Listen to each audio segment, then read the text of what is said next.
That chapter, man. YouTuber fake live stream to cover up horrific crime. I ain't never seen the video, so we're gonna get started with this motherfucker. This bitch already long, so y'all know how we doing long videos. Probably got 2 music videos coming for y'all later, and another video later on. That's later on though.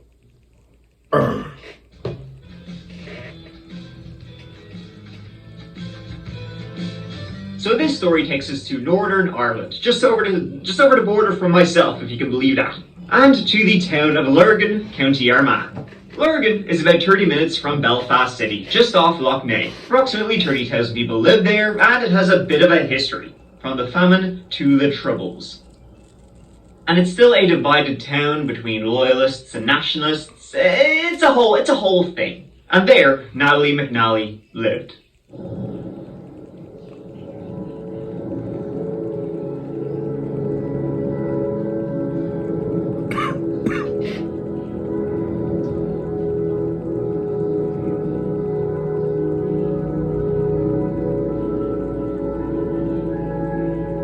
In 2022, Natalie was 32 years of age, living on the northwest side of Lurgan. She had attended Queen's University Belfast, studying law, before switching things up and studying marketing and marketing management.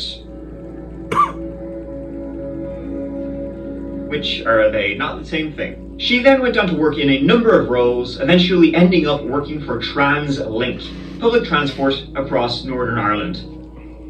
As you can imagine, she worked on the marketing side of things, but outside of work, Natalie loved animals. She loved jigsaws, Everton Football Club and County Armagh Gaelic football. She was also a strong campaigner for equality.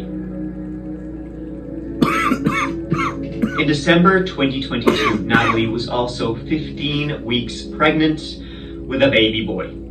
Christmas, was generally a quiet time of year. Time, for everybody to get together with their families, to have a nice, lovely time. One of those times of years when you're just thinking, hey, aren't we all just great? So crimes that take place around this time of year tend to be big news, bigger than normal, because, it's the antithesis of what Christmas is supposed to be about. So this story began on December 18th, which was, if you can believe it, the World Cup final day.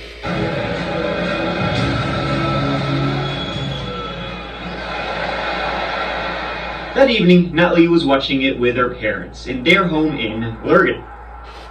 After Natalie watched the match with her parents, and of course, as you probably remember, not only was it a big one with the extra time and the penalties, Messi's big day, yada yada yada, after watching the match, Natalie, she went home to her home, which was not too far away.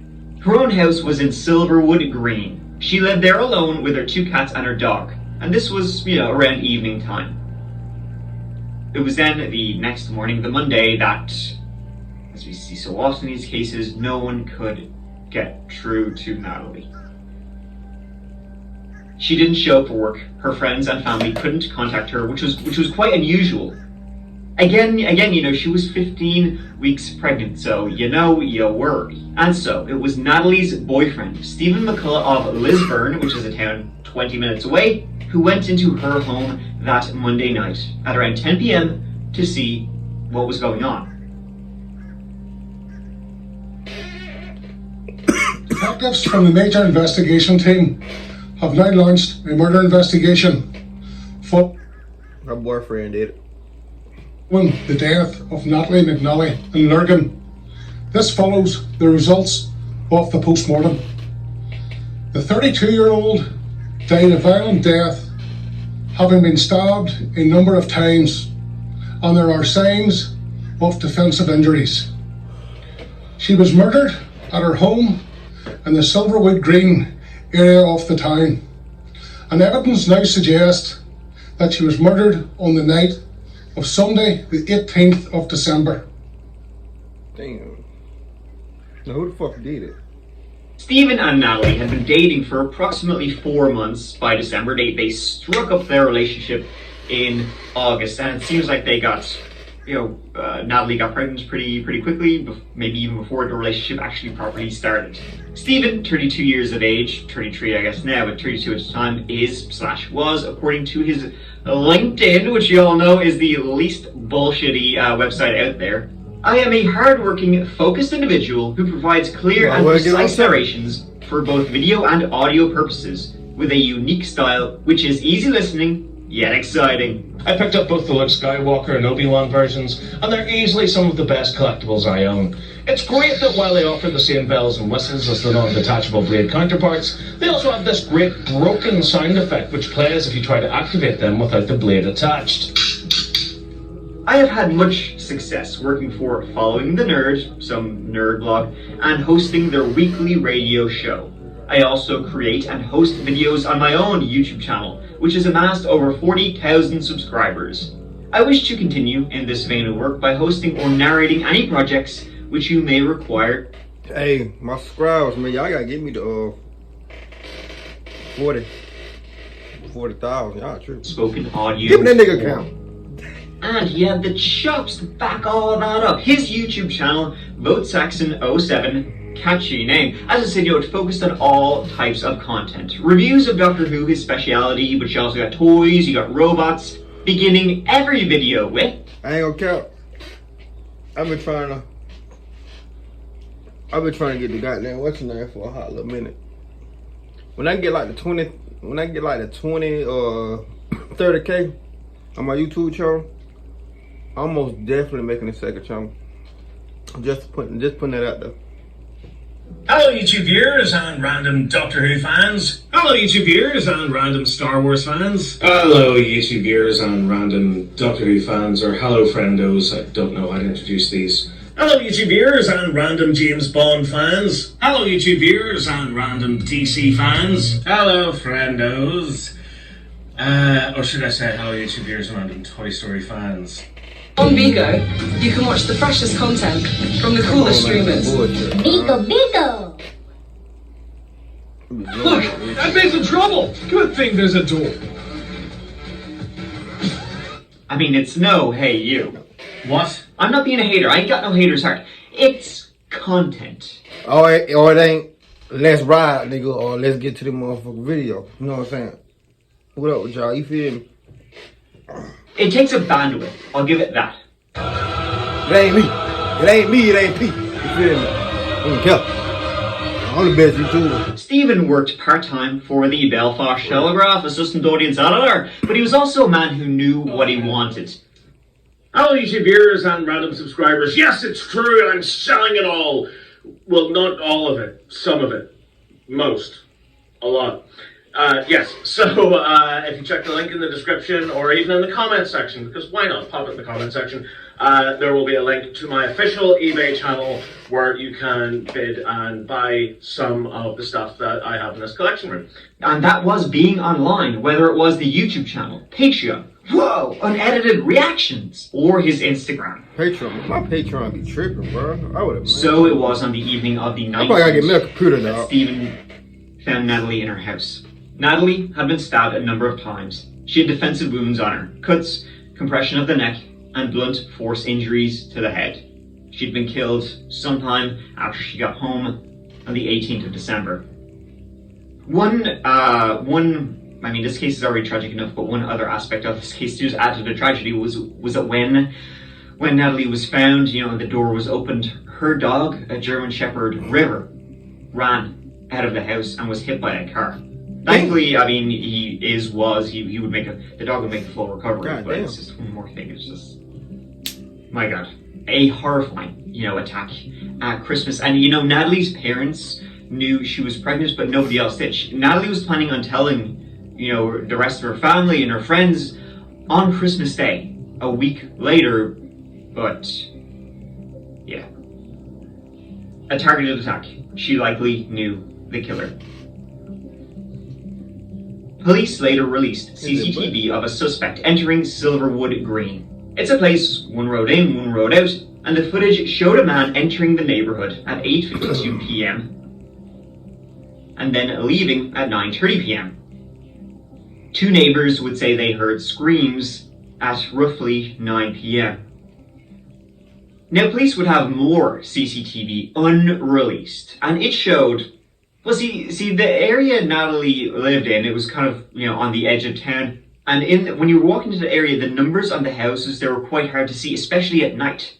But the CCTV the police had showed the suspected killer booking it directly to Natalie's house, as in they knew where she lived, they knew where they were going. So it just added again to it being a targeted attack, that the killer had come for Natalie. This wasn't a burglary gone wrong or yada yada yada. At a time when families would normally come together and it's impacted everybody very profoundly, we as a community want to take the opportunity to offer our deepest condolences to Natalie's parents, her brothers, her family, and her friends. Anybody out there listening to this here that has the slightest idea who this fella is, you have to come forward to the police. Don't show loyalty to this person. Well, you may be wrong, but the chances are you may be right, and this fella will be caught and taken off the streets, because we don't want this to happen to any other wee girl like it happened to our Natalie. Now, Stephen McCullough, he was actually arrested the very day Natalie was found on the 19th. You know the drill, right? You got boyfriend, the person who found her, nearly always them. But Stephen would later be released, as he was often on YouTube. He was a YouTuber, and it was found that he was live streaming when the murder occurred. Oh, it went him. This stream. Well, now I take that back, cause you can post it live. You could be live. I used to do. I might start by doing that. Or I might fuck around and do that tomorrow with Mario. My show come on tomorrow, so I'll probably post about 1 or 2 videos tomorrow. One of them gonna be live. But you can post it. You can make a video like I'm making one now, and then you can have that bitch for live, like at the same time. So he had to make this bitch before, and then. Hey, and we're live. Hello, everyone. Yeah, a little bit out of the blue, this, isn't it? But hang on, my levels are just a nightmare. There we go. Bring that down a little bit. And that could be a little bit better framed, but that's the fun of being live. Yes, so hello to all in this glorious. It's a live stream, so he couldn't have killed her. A clear and obvious alibi. In fact, the last text sent from Stephen to Natalie was, "Right, I'm off to stream the night away. Wish me luck." Sent at 5:57 p.m. An evening with your old pal Stephen.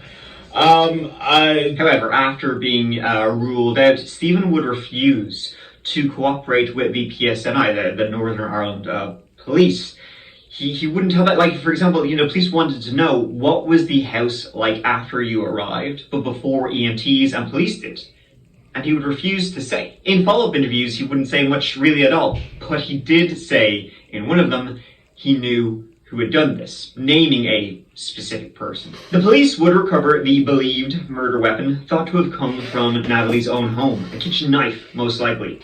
And of course, they repeatedly asked for anyone who knows anything to come forward. And fears began to spread that, while there was, no believed threat to the wider community, that the killer may have fled Northern Ireland, either to Britain or to the Republic of Ireland. There were a couple of arrests like Stephen's, but again, like Stephen, they were released soon afterward. Crime Stoppers, they would offer £20,000 for any information leading to an arrest and conviction. What would ultimately occur, though, during the investigation is that the PSNI would be able to determine that the live stream Stephen McCullough said was his alibi. Look, I was live streaming last night. I was clearly at home on my computer live on YouTube. Well, digital boyos, clackety boyos would be able to determine that that wasn't live. That was a pre-recorded video played as a live stream. It was pre-recorded on December 14th, 2022, 4 days before the murder. So Stephen had no alibi, only a pretend alibi, and Stephen McCullough was rearrested on January 31st. The live stream was titled Violent Night, of all things, goddamn. A little bit better framed, but that's the fun of being live. Yes, so hello to all in this glorious Sunday evening. Yeah, so I just thought, why not? A little bit better framed, but that's the fun of being live. Rearrested on January 31st. The live stream was titled Violent Night, of all things, goddamn. Violent Night? It's crazy. That's the fun of being live. Yes, so hello to all in this glorious Sunday evening. Yeah, so I just thought, why not? Yeah, I'm gonna do a live stream. because this day next week is Christmas.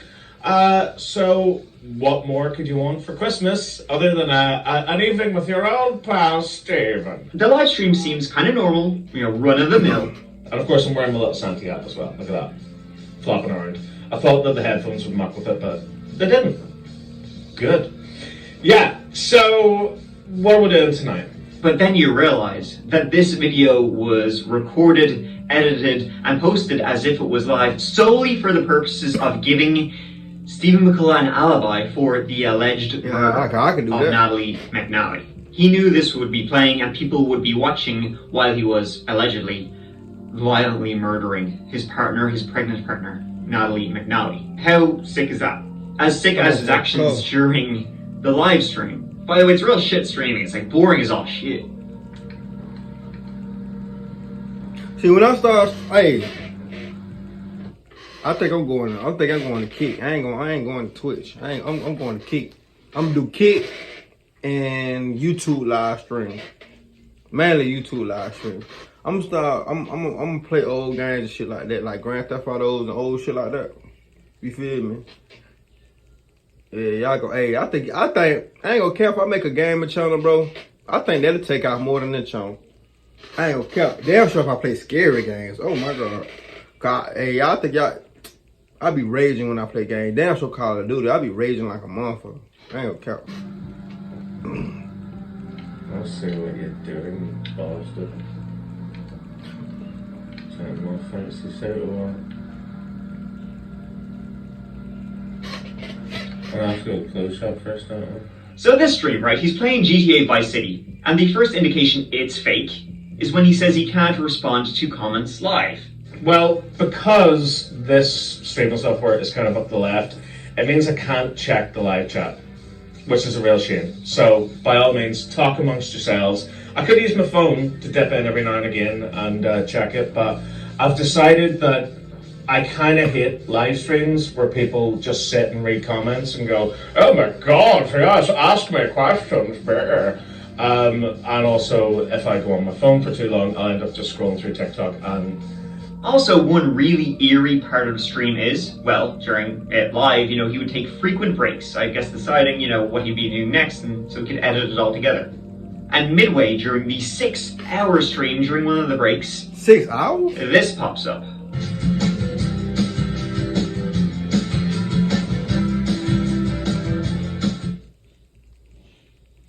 No time to that. I'll tell you something. I made a real pig's ear of that.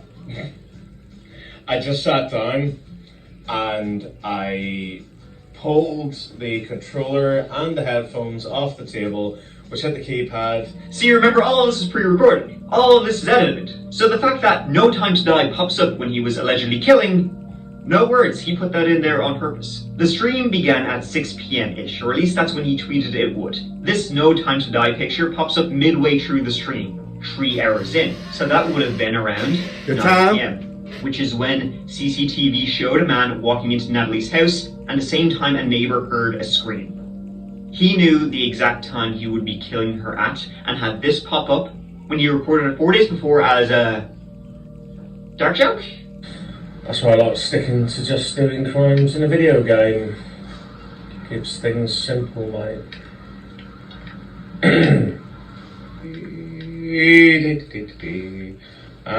Yeah, that's physics. That's what would happen in the real world. Abso-fucking-nately. Abso-fucking-nately. Back into work on Wednesday, then off until New Year's. So it'll be enough time to rest, relax, spend time with my loved ones. This motherfucker's sick. Actually, it'll be a really fucking good Christmas this year. But yes, sorry, I'm getting horribly distracted. I know you will, motherfucker. Yeah, so What made him want to do this? I think break. I think a little break. Just try and collect myself again and stop the eyes from stinging right the fuck out of my head. What made him do that though? The motive has never been, or at least just been speculated on. I mean, Stephen, he would have been the father of Natalie's unborn son. Maybe he just didn't want to be the father. But the prosecution have also said that in the days leading up to her death, Natalie had been in contact with a former boyfriend, and some of the contact was sexualized. Quote, the prosecution suggests sexualized contact with this individual, and indeed others, over a period of time is the catalyst for what occurred to Ms. McNally. The prosecution suggests that these communications on Ms. McNally's phone do provide a motive. It was revealed that Stephen had unlocked Natalie's phone 9 times on the night before her death. We can only assume, constantly checking to see who she was talking to and who she was in contact with. There was a lot more though than the police simply discovering that his alibi was bullshit, that the stream, his whole cover was bullshit. Something which he did later admit to. He would later tell the police, okay, you got me, I pre-recorded that and then played it as if it was live. He would say though the night of the murder he'd been in his own house in Lisburn, he'd been drinking, and then he simply passed out. End of. CCTV evidence would show Stephen on a bus in Lurgan, on a bus that would have been on its way to Natalie's house. And then police spoke to a taxi driver who was able to confirm he had picked up Stephen McCullough and brought him home to his exact address. When Stephen said he was, the taxi driver picked him up outside or near Natalie's home, Stephen was saying that he'd been home that whole night. Of murdering Natalie McNally. Wearing a navy blazer and pink top, he's just yards away from her father at a vigil held to remember her in Lurgan. Mr. McCullough's legal counsel wanted to know what's changed since he was publicly eliminated from the investigation as a suspect before Christmas. Well, initially it was believed that Mr. McCullough was engaging in a live stream on the night that Natalie died for his 37,000 followers, but it's since emerged that that stream was actually not live, rather pre-recorded. Natalie's family were in court as a detective explained how it's believed McCullough's alibi was staged. McCullough was looked at as a potential suspect again after a taxi driver said he had picked a man up outside a pub in Lurgan and brought him to an address in Lisburn on that night. It transpired that this was McCullough's address. There was no activity on Stephen's phone from 6 p.m. to 11:16 p.m, which was 3 minutes after the taxi allegedly dropped him home. You know what else is crazy? Police would also determine that in the weeks after the murder of Natalie, Stephen would obviously be meeting up with the family quite a bit. One time, Stephen was over at the McNally family home, and he left his phone there, on, recording. He then came back for his phone later on that day. He left his phone on in their home, recording their conversations, because he was trying to find out if they suspected him of killing Natalie. This was after the family allowed Stephen to spend 20 minutes alone with Natalie's body on Christmas night, presuming he was just absolutely grief-stricken. The case, it's not gone to trial yet. The prosecution would say it would be some time, a number of months, before it would be ready. So look forward to that one. I mean, I guess he thought he could just do whatever he wanted, and he could get away with it. I mean, clearly on that live... That's it, man. Motherfucker sick, man. R.I.P. the old girl. I think Kaylee, that's her name. R.I.P. man. Shit sad, man. Give it a thumbs up, like, subscribe. See how motherfuckers on that video. Let's go out, man.